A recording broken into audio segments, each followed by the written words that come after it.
Depuis le début de cette chaîne, je suis sans cesse en train de souligner les difficultés et les joies, les facilités qui jalonnent mon apprentissage du russe.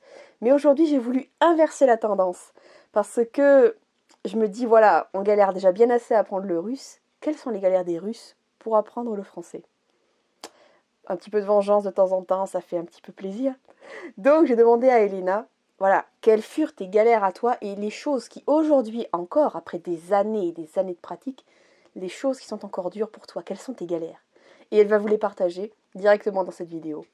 Mais en attendant, est-ce que vous savez que Elena Meledina, ma super prof qui va parler avec vous des difficultés qu'elle a avec le français, a sorti une super formation pour les débutants en russe qui s'appelle le russe de A à Ya. C'est une formation super géniale, franchement, qui est super qualitative et qui ne coûte pas une fortune. Et je vous mets directement le lien en barre d'infos pour pouvoir aller jeter un petit coup d'œil si vous êtes intéressé. Si vous êtes débutant en russe, que vous ne savez pas par où commencer, que vous êtes noyé dans la masse des informations et que vous voulez vraiment vous lancer et vous êtes motivé, eh ben allez faire un petit tour. Franchement, vous ne le regretterez pas. Instant pub terminé. À toi Elena et fais-nous bien sourire.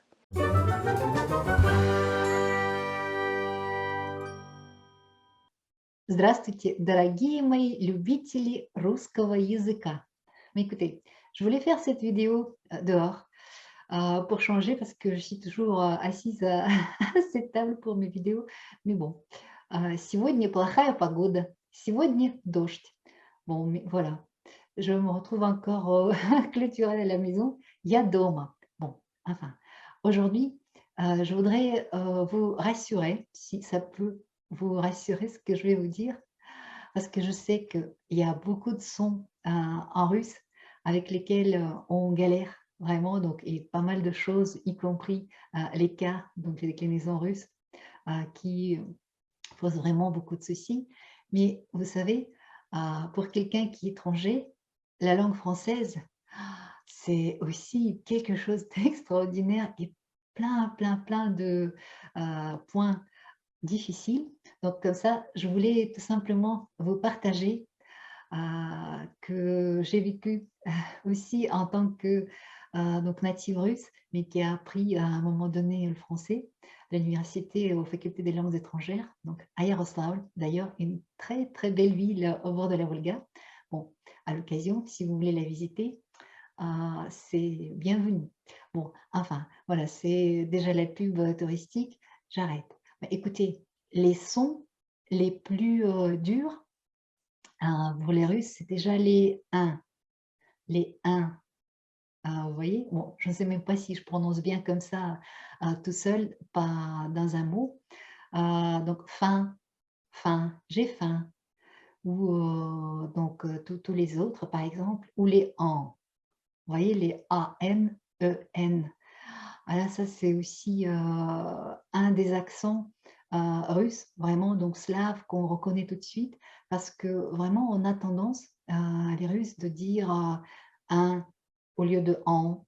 Vous voyez, le en, qui est donc un des sons nasaux.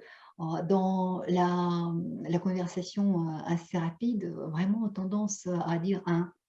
Maman, voilà, vous voyez, c'est un petit peu un truc comme ça qu'on fait. Bon, je pense que vous l'avez déjà entendu.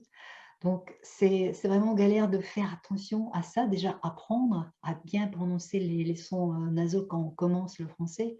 Il fallait, l'entraînement, je vous le dis.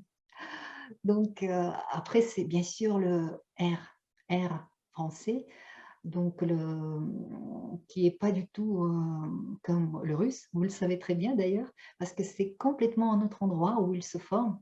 Si le russe, il est vraiment au bout de la langue et c'est la vibration de la langue, donc entre les dents, r, r, r, dr, tr, tr, un petit moteur qu'on met en route qui est dur pour les Français, n'est-ce pas? Donc pour les Russes, bah, c'est dur le r français, quand même au début. R, r, r. Il est carrément ailleurs par rapport aux Russes. Donc du coup, c'est comme si on se raclait la gorge. Je ne sais pas, vous savez quand, par exemple, on prend une mixture ou une tisane avec les herbes quand on a mal à la gorge, des fois on fait ça pour que le mal de gorge passe. comme ça. Donc il y avait tous des exercices qu'il fallait faire et tout, mais bon, franchement, on passe aussi par, par des barrières extraordinaires quand on apprend, le français, votre belle langue. Donc et aussi, vous savez, il y a, une petite anecdote que je voulais vous dire, donc c'est lié, donc à ma vie, perso, donc notamment donc pour, de mon fils. Parce que, il y a beaucoup d'enfants en fait en Russie qui ont le problème, des R au début et justement, ils les prononcent comme les R français. Bah, naturellement, c'est qu'ils n'arrivent pas à comprendre que c'est le petit moteur qui se met en route au bout de la langue, mais ils prononcent comme ça et vraiment il y a plein d'exercices, avec ah oui, orthophoniste, pardon. Les orthophonistes, qu'il faut donc des fois, visiter donc pour prendre quelques cours, soit les parents qui le font, ou soit carrément on ramène notre enfant pour, qu'il puisse faire, quelques exercices et passer à un son correct. Donc là, mon fils, il a fait ça et c'est vrai que c'est drôle que voilà, après par la suite quand il a appris le français, c'était l'inverse, c'est qu'il devait repasser du R russe acquis au français. Mais bon, ça a été, mais c'est pour vous dire que vraiment, ce son-là, il est dur, également dans le sens inverse, donc pour les Russes qui apprennent, le français. Vous voyez? Et aussi, il y a l'histoire des H, muets. Et donc, bon, les H, ils sont muets toujours, mais je veux dire les H, aspirés, je pense qu'on les appelle. Bah, maintenant, j'ai un doute, j'ai un trou de mémoire, bon, désolée. Donc, c'est-à-dire les H avec lesquels on ne peut pas faire la liaison phonétique. Donc, par exemple, les haricots.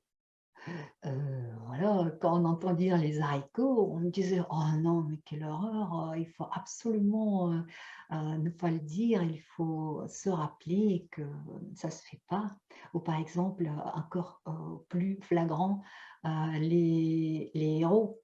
Donc là, si on fait, les zéros, bah, voilà, c'est bien dommage pour les héros qui deviennent, 0, voilà quoi. Vous voyez? C'est quelque chose qui est naturel pour, quelqu'un qui parle français, pour un natif, parce qu'il entend toujours ça, donc toute sa vie, depuis tout petit, bah, il ne va pas commettre cette faute. Mais pour un étranger qui commence le français, ah bah, voilà, on tombe dans le piège. Et aussi, bon, à part donc justement les H, il y a aussi, l'histoire des liaisons, phonétiques comme on les appelle, pour, les mots par exemple au pluriel, les vents et marées, donc vous voyez, mais encore, bon les choses comme ça. Ben, voilà, on ne peut pas savoir qu'il faut faire ces liaisons au pluriel avec la voyelle qui suit ou pas, parce que c'est pas toujours le cas. Donc là, on va comprendre pourquoi, ici on fait, ici on ne fait pas. Bon, là, et donc, bah, par exemple, si je ne me trompe pas, «mais à part», on ne dit pas comme ça. «Mais à part ça», bon, vous voyez cette, expression, par exemple. Voilà, mais pourquoi est-ce qu'on, fait la liaison ou pas? Quelqu'un qui est donc natif, je le répète, c'est naturel. On fait ça parce qu'on a prononcé, ces choses-là, 36 fois, voire bon, largement plus, depuis, qu'on est petit. Pareil, donc pour forcément en natif russe, donc pour la fluidité et tout, donc là, on va même pas réfléchir. Pourquoi on prononce comme ça? C'est normal parce que c'est notre langue maternelle, on la maîtrise et on le fait, spontanément, tout simplement, sans réfléchir. Mais quelqu'un qui apprend, il a plus tendance donc bon, d'apprendre correctement et le prononcer, mais ayant analysé, donc en analysant, vous voyez? Le «en», ça va pas. Donc en analysant donc le phénomène, grammatical ou phonétique, d'une, langue qui est étrangère pour lui.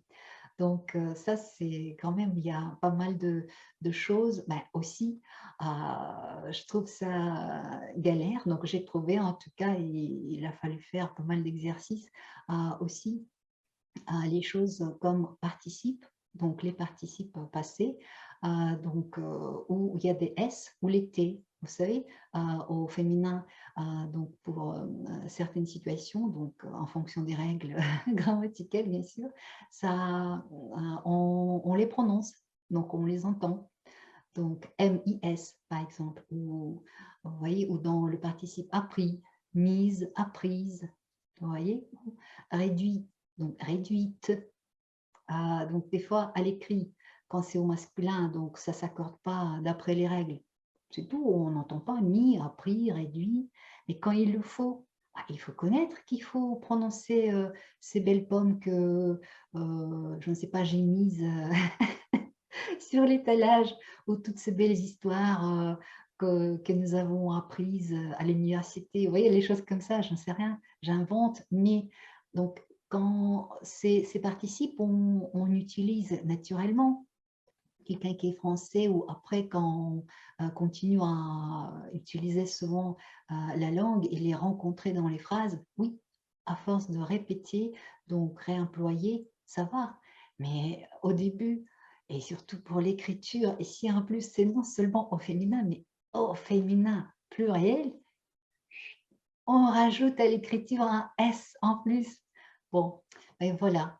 Écoutez, je voulais partager ça avec vous parce que franchement, à toute langue, il y a des choses, qui, sont, donc difficiles bien sûr, qui demandent beaucoup d'efforts. Mais donc c'est pas grave, c'est le plaisir après d'avoir le résultat, d'y arriver. Et donc, vous savez, le français, c'est une langue magnifique que j'adore. Elle est très riche. Elle est vraiment, vraiment formidable. Et le russe, c'est une langue extraordinaire également, dure, d'accord? Mais on y arrive. Et surtout, vous pouvez vous dire bravo, молодцы, du fait que vous apprenez le russe. Parce que c'est un grand effort, c'est un exploit. Voilà. Je vous dis пока, спасибо, всего доброго.